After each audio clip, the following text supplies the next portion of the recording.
అనకాపల్లి జిల్లా నక్కపల్లి మండలం రాజయ్యపేట గ్రామంలో ఘనంగా నూకతాత జాతర. ప్రతి ఏటా శివరాత్రి తర్వాత రోజున ఈ పండుగను ఎంతో భక్తి శ్రద్ధలతో జరుపుకోవడం మానవాయితీ. పూర్వీకుల నుండి ముత్యకారులు నూకతాతను కులదైవంగా భావిస్తారు. నూకతాత జాతరలో పాల్గొన్న హోంమంత్రి వంగలపూడి అనిత.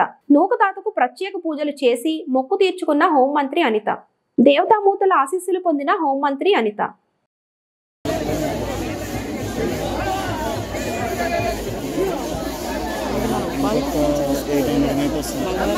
ఇక్కడే ఉండిపోయింది రామకృష్ణ